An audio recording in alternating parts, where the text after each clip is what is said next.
22 राज्यों की craft root exhibition का कानपुर में हुआ उद्घाटन। मुख्य अतिथि रहीं उत्तर प्रदेश की राज्यपाल श्रीमती आनंदीबेन पटेल।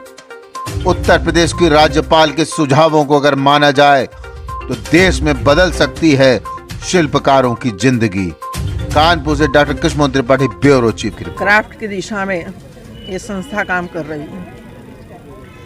शुरुआत में थोड़ा सा संघर्ष भी हुआ था और जो आर्टिस्ट हैं उनको विश्वास नहीं होता था क्योंकि उनको डिज़ाइन नहीं मिलती थी, उनको जो पैसे बैंक में से चाहिए वो भी नहीं मिलता था, बेचने के लिए जो प्लेटफॉर्म चाहिए वो भी नहीं मिलता था। इतना ही नहीं, जब एक आर्टिस्ट अपनी एक प्रोडक्ट बनाता है तो ये बनाने में कितना समय लगता है, कितनी कॉस्ट होती है और उस पर कितना मुनाफा करना चाहिए, SOP जिसको बोलते हैं, वो कोई गवर्नमेंट के पास आज तक भी नहीं है।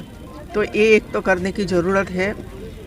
इसका मूल्य हम नहीं आंक सकते हैं क्योंकि ये हुनर है और ये अपने हाथों से करते हैं और समय काफ़ी लगता है ये सभी प्रोडक्ट तैयार करने में।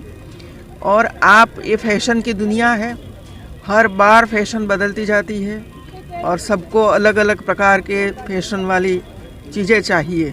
तो उसको फैशन डिज़ाइनर मतलब ऐसे लोग मिलना चाहिए जो उनको डिज़ाइन दे, और वे लोग जो है वो गांव में बैठे हुए हैं, गांव तक कोई डिज़ाइनर पहुंचता नहीं है और इसी वजह से उसकी प्रोडक्ट धीरे धीरे करके लुप्त हो रही है। तो ये लुप्त प्रोडक्ट न हो इसके लिए भी बढ़ावा देना चाहिए। दूसरा, जो एक स्थान से दूसरे स्थान, एक स्टेट से दूसरे स्टेट पर जो अपनी प्रोडक्ट लेकर जाता है, कहीं उसको कमीशन मिलना चाहिए, टिकट आधा हो ऐसी व्यवस्था करनी चाहिए। दूसरा है गवर्नमेंट की जितनी एजेंसी, मान लो कि उनका सर्किट हाउस है या तो अपनी ऑफिस है, इसमें ऐसी प्रोडक्ट का उपयोग नहीं करेंगे तो दुनिया देखेगी कैसे ये सब कुछ। तो ये कंपलसरी होना चाहिए कि आप खादी खरीदो या तो ये खरीदो या तो ये खरीदो, तो उसको बढ़ावा मिलेगा। दूसरा, बार बार अलग अलग स्टेट में अलग अलग जगहों पर एग्जीबिशन करना चाहिए और ऐसे लोगों को एग्जीबिशन में बुलाना चाहिए सामने से, या तो कोई NGO रखे कि जो NGO उनके द्वारा ऐसे एग्जीबिशन वो तैयार करे, क्योंकि गवर्नमेंट का काम ये नहीं होता है कि भाई गवर्नमेंट खुद ये काम करे, लेकिन ऐसी NGO को तैयार करना चाहिए जो ऐसी जगह ढूंढे और भी लोगों को बुला ले और उसके लिए पूरा इंतजाम करे। क्योंकि ये आते हैं लेकिन आवास मिलना चाहिए, उसको खाने का प्रबंध होना चाहिए, यदि कोई दूर जाता है टिकट कंफर्म नहीं हुई है तो उनको मदद करना चाहिए, तो कहाँ इधर उधर भटकेंगे वे लोग। तो ये पूरी व्यवस्था जब तक आर्टिस्ट के लिए नहीं होती है तो ये प्रॉब्लम होता है। दूसरा, लोगों तक पहुंचना है, ये सब कुछ लोगों तक पहुंचना चाहिए। लोगों तक कब पहुंचेगा कि जो ऐसी चीज़ें हम हमारे घरों में, होटलों में, संस्थाओं में हम खरीदेंगे तो पहुंचेगा। दूसरा, जो कॉलेज या तो यूनिवर्सिटी में जो कला क्षेत्र चलता है, फूड प्रोसेसिंग होता है, वे लोग आकर देखेंगे और इसमें से कुछ अलग अलग प्रकार की डिज़ाइन सीखेंगे इधर आकर, तो उनको भी बड़ा फ़ायदा होने वाला है। तो ये सिर्फ आर्ट नहीं है मित्रों, उनका जीवन यापन भी इसमें से ही होता है। तो क्वालिटी एक तो मिले, उनकी प्रोडक्ट में क्वालिटी हो, उसको डिज़ाइन मिले, उसका सेल हो, इसके लिए तो प्रयास होता ही है, करते भी हैं। लेकिन पैसे जब आते हैं ना, तो पैसे का मैनेजमेंट कैसे करना है वो भी उसको सिखाना चाहिए कि आप कहाँ रखोगे, बैंक में जाओगे या घर में ऑर्नामेंट्स खरीद लोगे या आपका बिजनेस को आगे बढ़ाओगे, तो वो भी उसको सिखाना पड़ता है। देखिए, हम लोग देखते हैं, जैसे मैं अहमदाबाद में रहती हूँ तो मुझे पता है अहमदाबाद का डेवलपमेंट हो रहा है, तो ज़मीन बेच रहे हैं किसान, क्योंकि उनको 1 एकड़ का 10-15 करोड़ रुपया मिल जाता है। तो अब उनको पता नहीं कि 15 करोड़ रुपया कहाँ रखना है, क्या करना है आगे। तो ये सिखाने की ज़रूरत है। वो तो गाड़ियाँ खरीद लेते हैं, घूमते फिरते हैं, पैसा खलास हो जाता है, फिर वैसे जनता ने करना चाहिए, आप जैसे लोगों को करना चाहिए, वर्कशॉप होना चाहिए इसके लिए। मैनेजमेंट, आर्थिक मैनेजमेंट, पैसे आए तो इसका मैनेजमेंट कहाँ कर सकते हो? या तो बीमा कर दे, सरकार की योजनाओं में करे, या तो बैंकों में रखे, या तो कहीं मकान खरीदो तो वो बेचोगे तो उसमें से पैसे आएंगे। तो ऐसा सिखाना पड़ेगा अभी लोगों को। कानपुर यूनिवर्सिटी है, HBTU है, वहाँ के स्टूडेंट्स पढ़ते हैं, साथ साथ में वो काम भी करते हैं। होटल मैनेजमेंट है तो इधर आते हैं, होटल मैनेजमेंट वो ही खुद चलाते हैं।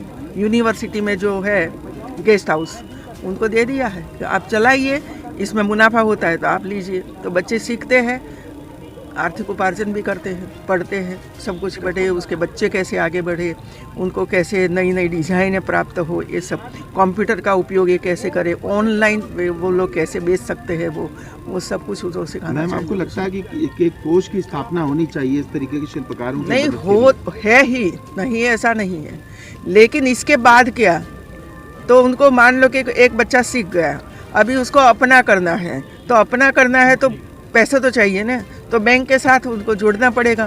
तो उनको पता नहीं है कि मुद्रा योजना है जिसमें से मुझे 10,000 की 2 लाख रुपया मिल सकता है। तो यूनिवर्सिटी काम है उसको इसके साथ जोड़ना कि भाई आप बिजनेस करना चाहते हो तो मुद्रा योजना वाले को बुलाकर उनको 2 लाख 3 लाख रुपया मतलब एक छत के नीचे सारी सुविधा होनी चाहिए, तो वे आगे बढ़ेंगे। और होगा, धीरे धीरे तो हो रहा है, धीरे धीरे हो रहा है। और ये सरकार का भी काम है, सरकार का भी विश्वकर्मा योजना है वो इसी से जुड़ी है जी। ये विश्वकर्मा योजना है वो तो जो ऐसे छोटे छोटे लोग काम करते हैं ना उनके लिए है, स्टूडेंट्स के लिए तो नहीं है। लेकिन स्टूडेंट यदि करना चाहता है तो यूनिवर्सिटीज के साथ रहकर उसको गाइड करें। मेरा नाम अनवर है, मैं शिबोरी आर्टिस्ट हूँ और मैं राजस्थान बीकानेर से आया हूँ। और शिबोरी एक तरह का टाई एंड डाई है जो राजस्थान में पिछले 500-600 सालों से टाई डाई और बांधनी और उसको पारंपरिक ड्रेस के रूप में शामिल किया गया है। लेकिन इसमें थोड़ा इनोवेटिव और किया गया है कि इसको और बारीकी देने के लिए इसका जो जापानी टेक्निक है उसका यूज़ करते हुए हमने उसमें एक इनोवेशंस किया है टाई एंड डाई में ही। और ये शिबोरी खासकर राजस्थान में 2-3 परिवार ही हैं जो उसको बनाते हैं और हाथ का इसका काम है। और मेन है इसकी डाइंग प्रोसेस पूरा इसका मैनुअली रहता है। हम सोनू है, मैं हैदराबाद से आया, श्रीदेवी हैंडलूम। हम लोग तेलिया रुमाल बनाते हैं। ये जो आप साड़ी देख रहे हैं ये क्या साड़ी है कि ये तेलिया रुमाल साड़ी बोलते हैं इसको। ये जो वीविंग में आप देख रहे हैं ये डिज़ाइन, ये पूरा डिज़ाइन क्या है कि टाई एंड डाई में होता है, एक एक धागे को बांध के लूम्स के ऊपर सेटिंग करके। और इसका तेलिया रुमाल का मेन क्या है कि बहुत साल 100 साल पहले हमारे पास फ़िल्टर नहीं होता था, तो रुमाल बना के, और रुमाल क्योंकि घर में लूम्स है तो लूम्स है तो उसमें क्या है कि हम लोग घर में बना के और वो मस्टर्ड ऑयल फ़िल्टर करने के लिए बनाते थे। लेकिन बाद में लोगों को पसंद आया तो वो क्या साड़ी में, फैब्रिक में, दुपट्टे में ऐसे ये बढ़ के, और अभी ये बहुत अपना टाई एंड डाई में सबसे स्पेशल डिज़ाइंस होता है तेलिया रुमाल साड़ी। ये इकत में होता है, ये स्पेशल डिज़ाइंस होता है साड़ी में। इसमें फैब्रिक भी मिलेगा। फिर ये अपना देख सकते हैं कि ये कलमकारी बोलते हैं, ये कलमकारी ब्लॉक प्रिंट में रहता है। ये पूरा नेचुरल कलर का रहता है, पूरा इंडिगो जो भी रहता है वो भी अपना पत्ते से ही बनाते। और ये है हैंड पेंटिंग, स्केच किया हुआ है, ये कोई इसको प्रिंटिंग नहीं है, पूरा हाथ से स्केच करने के बाद में इसको हाथ से ही कलर करते हैं इसको, और पूरा नेचुरल डाई। और ये फिर बाद में मिल्क डाइंग होता है, ये दूध में डाइंग करते हैं जिससे ये कलर पक्का होता है, क्योंकि एक एक चीज़ का ट्रेडिशनल होता है। मैं आंध्रा से आया हूँ, द क्राफ्ट फ्रूट एग्जीबिशन में आया हूँ। मेरा प्रोडक्ट है सब लेदर में बनाया हूँ हम। इसका नाम बोलते हैं चर्म चित्रकारी आर्ट बोलते हैं। ये आंध्रा का फेमस है। इसके ऊपर कलर किया है वो भी है नेचुरल, सब नेचुरल कलर से काम किया हूँ। ये आंध्रा का स्पेशलिटी है। ये मधुबनी बिहार से आया हूँ, ये मधुबनी पेंटिंग्स लेके। हम जो है वैसे मिथिला पेंटिंग्स है। मिथिला जो है राजा जनक का राजधानी है, सीता जी के जो पिताजी हैं। तो जब राम और सीता का विवाह हुआ था तो उस समय राजा जनक ने पूरे मिथिला को जो है इस पेंटिंग से जो है इस पेंटिंग को सबके घर पे दीवार पे जो है बनाया गया था। तभी से इस पेंटिंग्स को मिथिला पेंटिंग्स बोलते हैं। लेकिन उसका हाफ पोर्शन नेपाल में है, हाफ पोर्शन इंडिया में है। जो इंडिया वाला पोर्शन है उसको मधुबनी डिस्ट्रिक्ट बोलते हैं। मिथोलॉजी के ऊपर बनता है और ये सब ऑर्गेनिक कलर से बनता है। जैसे ब्लैक कलर है वो acid of lamps and coal से बनता है, येलो कलर है वो टर्मरिक पाउडर से बनता है, रेड कलर है वो सिंदूर से बनता है। इन सब में खाने वाला गोंद और चावल को पीस करके डालते हैं। इस पेंटिंग को स्टार्ट करने से पहले कावडंग, मुल्तानी मिट्टी, नीम का पत्ते का लेप होता है फॉर लॉन्ग लाइफ फॉर काम में पद्मश्री अवार्ड मिला है 2021 में और मुझे नेशनल मेरिट सर्टिफिकेट मिला और 2010 में। तो हमारे साथ 500 से भी ज़्यादा महिलाएं जुड़ी हुई हैं काम करने में, और जो हम सिखाते हैं इस काम को कैसे कढ़ाई करी जाती है और कैसे कपड़ा बुना जाता है और इसको कैसे रंग किया जाता है